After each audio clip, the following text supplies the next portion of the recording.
السلام علیکم دوستو، کیسے ہیں آپ سب لوگ؟ امید کرتی ہوں کہ آپ سب لوگ بالکل ٹھیک ٹھاک ہوں گے اور خیریت سے ہوں گے۔ So welcome to my YouTube channel, welcome to my اندر vlog of Iman Fatima vlogs. So guys, اگر آپ میرے چینل پہ نئے ہیں تو ویڈیو کو اینڈ تک ضرور دیکھے گا، اور اگر ویڈیو اچھی لگے تو لائک کیجیے گا، شیئر کیجیے گا، کمنٹ کیجیے گا، don't forget to press the bell icon. So guys, چلیے ہم اپنا آج کا ولاگ اسٹارٹ کرتے ہیں۔ سو گائز، میرا آج کا جو ٹاپک ہے نا وہ ہے عبادت یعنی نماز۔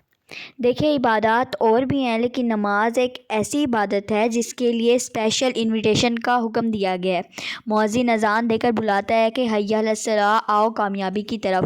اگر اللہ تعالیٰ چاہتے تو باقی عبادات کی طرح نماز کا بھی حکم دے دیتے، لیکن نہیں، اللہ تعالیٰ انسان کی نیچر کو جانتے ہیں کہ یہ شیطان کے بہکاوے میں آ جائے گا، اس لیے اللہ تعالیٰ نے انویٹیشن کا حکم دیا۔ تو نماز کے انویٹیشن کو ایکسیپٹ کر کے اللہ سے ملاقات کا وقت دیکھیں، اور دیکھیں نا، سبحان اللہ، انویٹیشن دے کون رہا ہے؟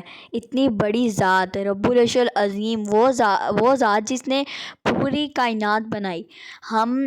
مگر ہم ہیں کہ اگنور کے جا رہے ہیں اور ملاقات کو جاتے ہی نہیں ہیں۔ بالکل ہم کہتے ہیں کہ اللہ تعالیٰ توفیق دے گا تو پڑھ لیں گے۔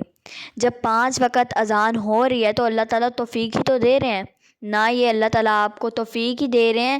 دیکھیں، ایک عمل آپ کا جی بچا سکتا ہے، اور وہ یہ ہے کہ نماز۔ بالکل آپ صلی اللہ علیہ وسلم نے فرمایا کہ نماز مومن اور کافر میں فرق کر دیا ہے۔ بے شک وہ نماز کا چھوڑنا کفر ہے۔ دیکھیں، روزے وہ بھی رکھتے ہیں، ڈونیشنز وہ بھی دیتے ہیں، دا اونلی ڈفرینس از صلاح۔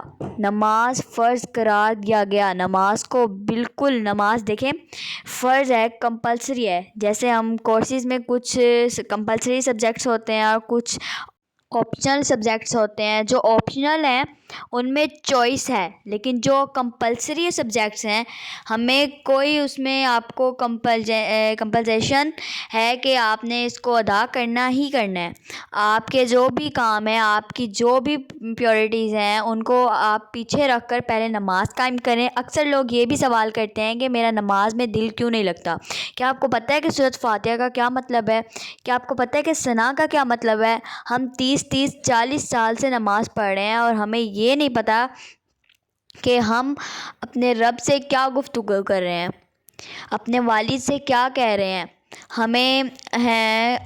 ہم نے سالوں ضائع کیے ہوئے ہیں دنیا کی ڈگری کے لیے، لیکن ہمارے پاس 5 منٹ نہیں ہے کہ ہم دے سکیں نماز کا کیا ترجمہ ہے کہ ہم اپنے مالک سے کیا گفتگو کر رہے ہیں۔ دیکھیں، جب ہم شیطان کے ٹریپ میں آ جاتے ہیں پھر اس طرح کے سچویشنز کو فیس کرنا پڑتا ہے۔ ہم شیطان کے آگے ہار مان جاتے ہیں۔ شیطان آپ کے دل و دماغ میں جو بھی وسوسے ڈالتا ہے، آپ نے ہار نہیں ماننی، آپ نے جدوجہد جاری رکھ دیا۔ نماز میں خیال آ رہے ہیں، نماز میں دل نہیں لگ رہا، نماز میں سکون نہیں مل رہا، ہر مشکل کا حل ہے۔ شرط یہ ہے کہ آپ حل کرنے کی کوشش تو کریں۔ یہ بات ہمیشہ یاد رکھیں کہ انسان کی جو پروگرامنگ ہے وہ اس طرح سے ہے کہ کبھی بھی پرفیکٹ نہیں ہو سکتا۔ بہتر وہ ہے جو اپنے آپ کو کوشش کرنے والوں میں شامل رکھے، کہ ہم نے صرف کوشش کرنے والوں میں خود کو شامل رکھنا ہے۔ دیکھیں، نماز ہمارے لیے پروگرامنگ ہے۔ جیسے کمپیوٹر وائرس آ جائے تو ہم کیا کرتے ہیں؟ پھر سے پروگرامنگ۔ بالکل اسی طرح شیطان ہمارے لیے وائرس ہے اور جو نماز ہے وہ ہمارے لیے پروگرامنگ ہے۔ بالکل دیکھیں، اگر صبح ایک کمپیوٹر کو پروگرام کا دے جائیں تو سارا دن اس میں وائرس رہتا ہے۔ اس لیے 5 وقت کی پروگرامنگ رکھی گئی ہے اور ہمیں شدید ضرورت ہے اس پروگرامنگ کی، لیکن ہم جو ہے اس بات پہ ایگری نہیں ہوتے۔ آپ مطلب کہ اسلام سے ایسے لوگوں کو لگتا ہے کہ اسلام کو خود لوگ بھول ہی گئے ہیں، ٹھیک ہے؟ تو آپ کوشش کریں کہ آپ خود اپنے بچوں کو بھی 5 وقت کے نماز کے پابند بنائیں، خود بھی 5 وقت کے نماز کے پابند بنیں، قرآن پاک پڑھیں۔ اور کیونکہ ہم لوگوں نے یہ جو ڈگریز ہیں، یہ جو باقی ساری چیزیں ہیں، اسکالرشپس وغیرہ، یہ ہم لوگوں نے ساتھ نہیں لے کے جانی اپنے۔ ہم لوگوں نے لے کے جانا ہے تو صرف اور صرف اسلام، نماز، قرآن اور اپنی نیکیاں ساتھ میں لے کے جانی ہے، ٹھیک ہے؟ تو جتنا ہو سکے آپ اپنے بچوں کو نماز کے پابند بنائیں، خود نماز کے پابند بنیں، کیونکہ آپ اگر آج اپنے بچوں کو نماز کا پابند بنائیں گے تو کل کو